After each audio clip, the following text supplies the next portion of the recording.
Good evening, you're watching Independent News. I am Sakhawat Khan. We begin as usual with the headlines.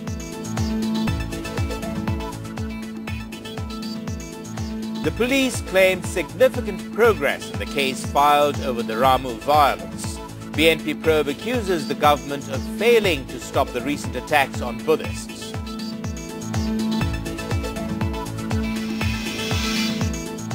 The Ulama Mashayekh Parishad and 11 other like-minded Islamist parties clashed with the police in the Baitul Mukarram area of the capital over the anti-Islam film.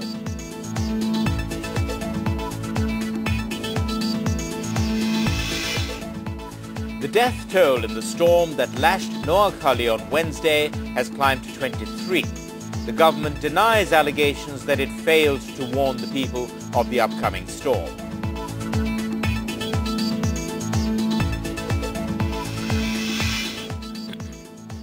The police claim that they have important information about the attacks on the Buddhist community in Ramu in Cox's Bazar.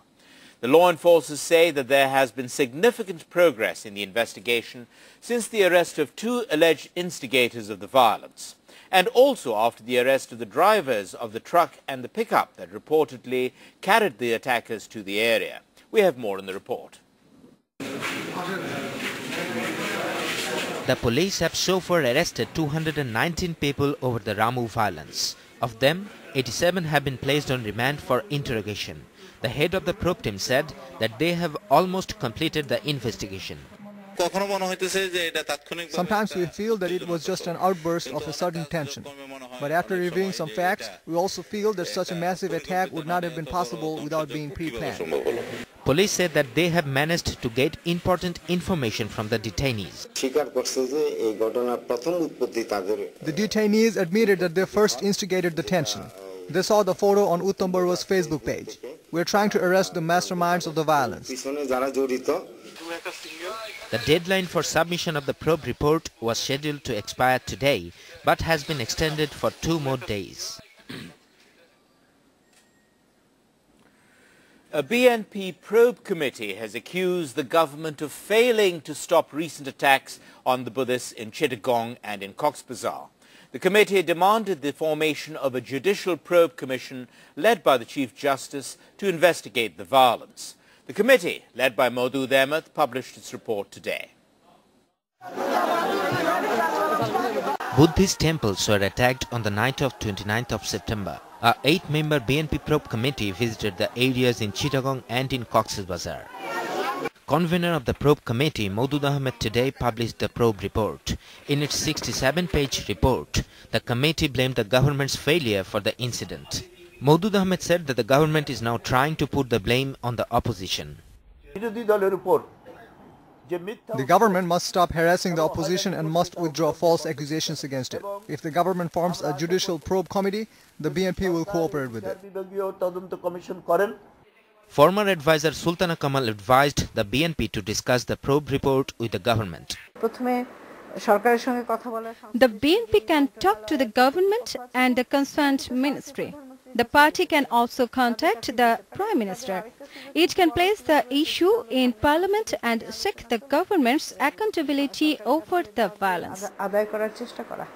National Human Rights Commission Chairman Mizanur Rahman alleged that the administration failed to protect the Buddhists. Merely closing the local police OC is not a big action. It does not satisfy anyone. It is an established fact that the OC had a direct hand in the violence. Mizanur Rahman, however, claimed that the state of the human rights in the country has not reached the point of great concern. Prime Minister Sheikh Hasina has questioned the acceptability of the probe conducted by the BNP on the Ramu incident. She said that the people will not accept investigations conducted by people who are corrupt and who cheat orphans. The Prime Minister made the comment at Gonobhobon this evening on the 43rd anniversary of the Shramik League. Hasina said that an investigation is underway to trace the people who insulted the Quran and attacked people of another religion. She also said that this investigation will reveal the instigators of the violence.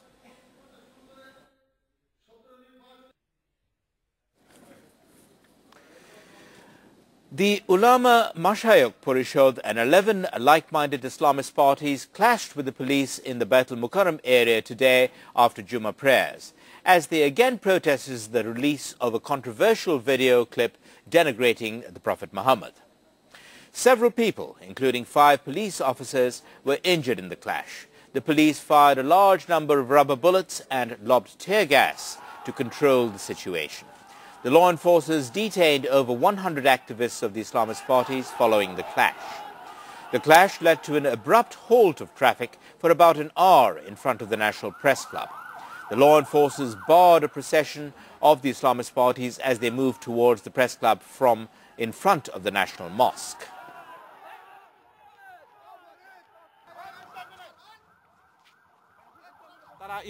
They started throwing stones and bricks from the inside. That means they carried the stones in their pockets or in bags into the mosques. Jamaat-e-Islami and Islami Chhatro Shibir are behind all this. Police have submitted charge sheets against 43 pro-BNP leaders and activists in a case filed for torching vehicles in front of Neapolton, the BNP office, on the 2nd of October. The activists are members of different associate bodies of the main opposition BNP.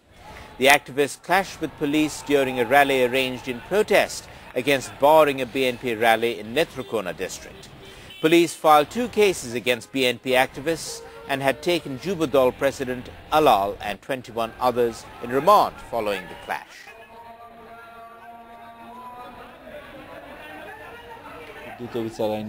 One case was filed under the Speedy Trial Act and another one was filed under the Penal Code.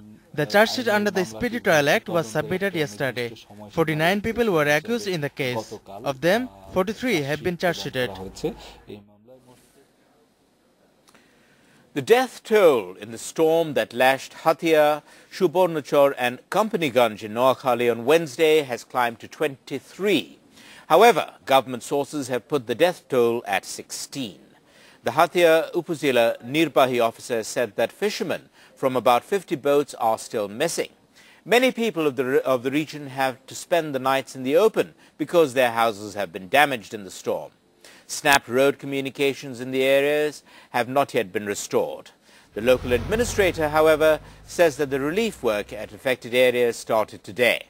Meanwhile, the government has denied allegations that it failed to provide proper early warning to locals prior to the storm. At a media briefing in the capital today, Disaster Management and Relief Minister Abul Hassan Mahmood Ali said that the fishermen did not pay heed to the weather forecast that urged them to stay near the shore.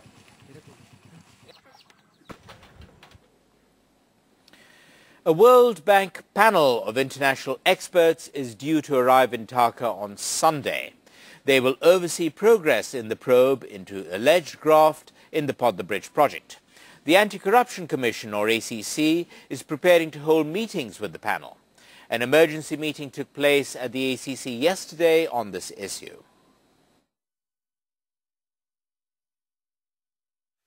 Luis Moreno Ocampo, Timothy Tong and Richard Alderman, the 3 members of the World Bank panel formed to observe the probe into the Padma Bridge project, is scheduled to arrive in capital on the 14th of October. An emergency ACC meeting was held yesterday, chaired by Chairman Ghulam Rahman. The issues to be shared with the panel were discussed in detail at the meeting. The ACC also discussed the possibility of finalizing the structure for holding probes into the Padma Bridge project. ACC officials will hold meetings with the World Bank panel members at 11 a.m. on Sunday and Monday. A World Bank statement said that the upcoming visit is an initial and introductory one, which will be followed by further visits where panel members will work closely with the ACC. At a meeting in Tokyo, Isabella Guerrero, the World Bank Vice President for South Asia region, told Finance Minister A.M.A. Muhit that there will be no bar on releasing funds for the Padma Bridge once the expert panel is satisfied about the probes made by Bangladesh into the alleged corruption. We'll take a short break now, but here's what's coming up after the break. The government repatriates 38 Bangladeshis who were detained at the border in Turkey for illegal entry.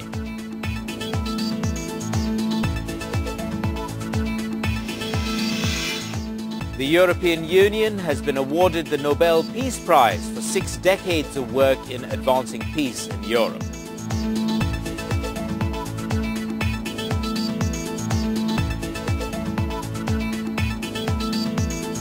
Welcome back. You're watching Independent News. The detective branch of the police arrested 9 people with 7 modern firearms in the capital today. The police said that among them, 5 are illegal arms traders, while the others are criminals. The police made the arrests and confiscated the firearms after carrying out drives in different parts of the capital. They also seized some fake arms licenses from the people arrested. Police said that the arms were imported legally from the US, Brazil and Italy and were then sold to criminals after changing the serial numbers. The law enforcers said that they are trying to arrest other members of the arms trading ring.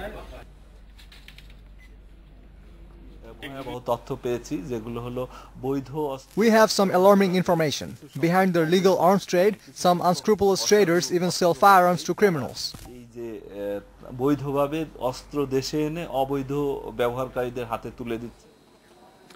We have more news now, but that is with Adnan Hussain. Adnan, why don't you carry on?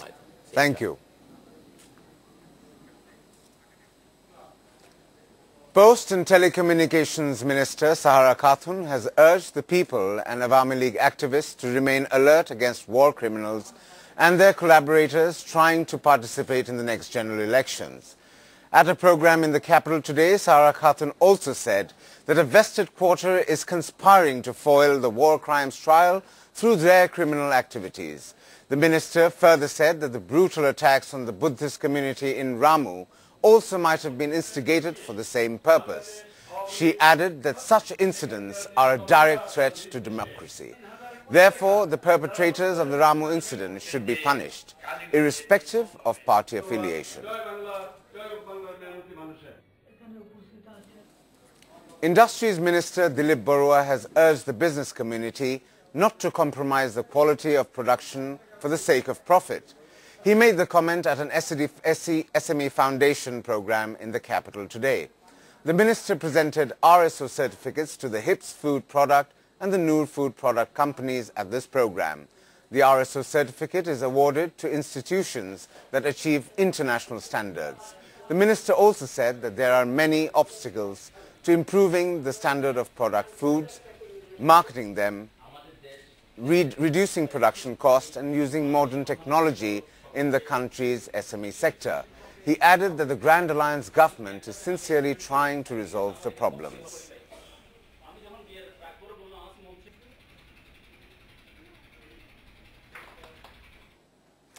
Information Minister Hassanul Haq Inu has said the country's environmentalist movements has always been obstructed by land grabbers and by those who have ultimate greed for power.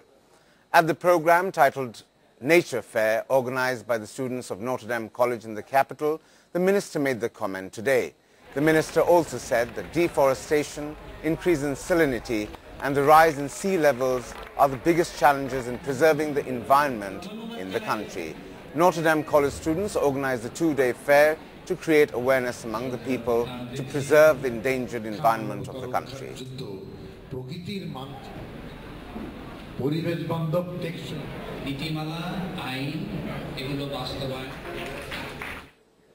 The government has repatriated 38 Bangladeshis who were detained at the border in Turkey for illegal entry. A human trafficking ring had promised to send them to Italy and Greece, but took them to the Middle East instead and tried to smuggle them into Europe through Turkey. After they returned from Turkey last night at the Shah Jalal International Airport, these unfortunate people talked about their ordeal during this futile journey to Europe. Even after returning to their own country, these 38 people are still gripped by fear and despair. They lived constantly in fear of getting caught by security forces while the middlemen tried to smuggle them to Europe. They were first taken to Dubai, then to Iran and Oman, and finally to Turkey. While no money was demanded at first, later the gang took 800,000 taka from each of them. We were taken from Oman to Iran and then to Turkey. In Turkey, they locked me in a room and made me pay 600,000 taka. After reaching Turkey, they demanded 600,000 taka. But I said the contract was for 200,000 taka more because I had already paid them 250,000 taka while in Iran. After hearing this, they started beating me up. They said that many other people who were trafficked in the same way are living under inhuman conditions in Middle East countries. Many others are still in jail. At least 200 people are in Turkey. They said that the traffickers physically abused them for money and even murdered a few of them. Many were cheated despite paying large sums. They killed people and threw the bodies into the Arabian Sea. They killed all 42 people there. They have named Ibrahim, Shaista Khan, Angur, Monir, Shobuj and few others as middlemen. They demanded exemplary punishment for these illegal human trafficking rings. Communications Minister Obaidul Qadir has said the construction of Banani Rail Crossing overpass will be complete and open to traffic towards the end of December. He also said that the flyover connecting the airport to Mirpur will be completed by next March. Obaidul Qadir made the comments after visiting the Banani overpass in the capital today. The minister said that 65% of the work on the overpass has already been done. He stated that the cost of the overpass is 18 billion taka in total. Obaidul hopes that traffic congestion in the capital will ease when the overpass opens to traffic.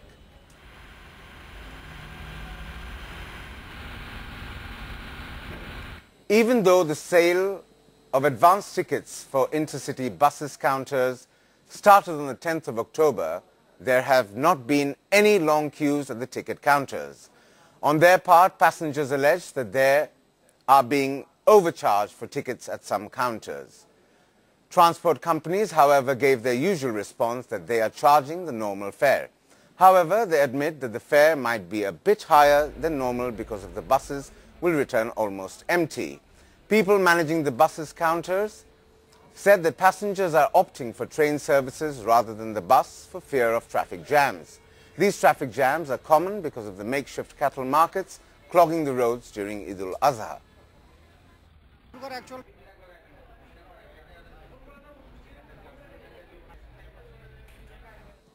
The European Union has awarded the Nobel Peace Prize for 6 decades of work in advancing peace in Europe.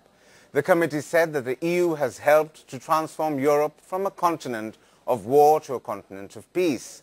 The award comes as the EU faces the biggest crisis of the history, with recession and social unrest rocking many of its member states. Announcing the award, Nobel Committee President Thorbjørn Jagland acknowledged the EU's current financial problems and social unrest. Reacting to the award, EU Commission President Jose Manuel Barroso said in his Twitter feed that it is a great honor for the whole of the EU. All 500 million citizens to be awarded the Nobel Peace Prize 2012. At least 11 people were killed and more than 20 injured when a bus plunged off a highway in the northern Indian state of Himachal Pradesh late on Thursday night. Police said the bus carrying 40 passengers fell into a dry river in Kinnaur district. Remote Kinnaur borders Tibet and it's known for its treacherous roads and steep mountains. A local police officer, Veena Bharti, said the bus was on its way from Rikongpyu to Luri when the incident happened near Sholtu.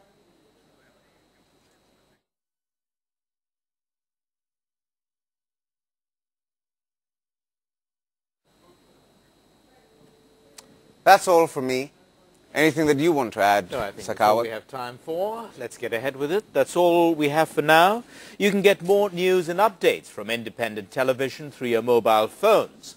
For breaking news, go to your mobile message option, type start space B and send to 16232.